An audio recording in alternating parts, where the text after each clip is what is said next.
In case you missed it, Casey Neistat is the most famous man on YouTube. He's a filmmaker from New York, best known for his daily vlogs, where he managed to post a new video for 534 days straight. And his videos aren't just him talking to the camera like I'm doing now. Each one's a unique story set in a different location, fully edited with music, titles and effects. At the time of making this video, Casey has over 11 million subscribers, including me. That's more than the population of Greece. Wow! More impressive than that, he records, produces and edits each video completely on his own.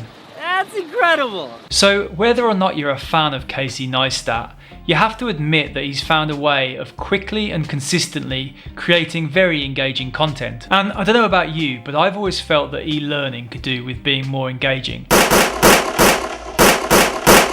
So which techniques does Casey use that we could apply to our training or e-learning to make it more engaging?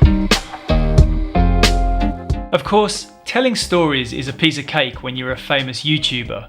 Or is it? Casey's travelled to some really cool places and done some crazy things. In one of his most famous videos, he snowboarded through the streets of New York whilst being towed by a police car. But if we dig a little deeper, some of Casey's most popular videos turn simple, everyday events into really engaging stories. For example, last year Casey posted a video about him getting a haircut.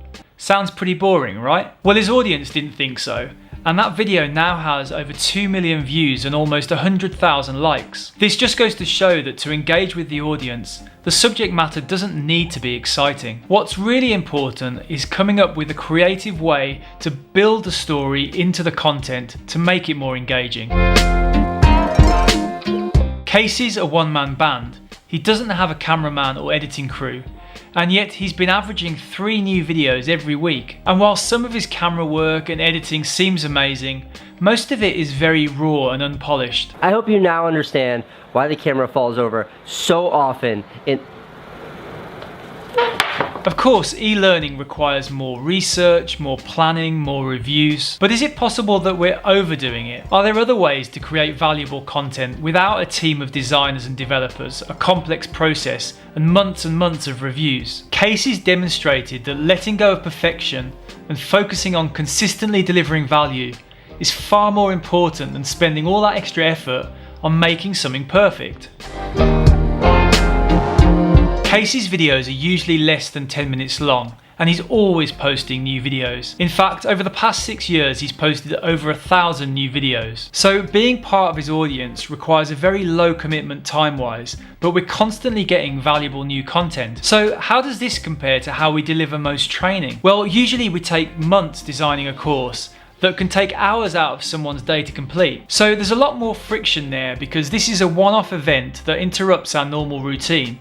And then more often than not, a couple of days later, we've forgotten what we've learnt anyway. So can we come up with new ways of delivering smaller nuggets of content more consistently?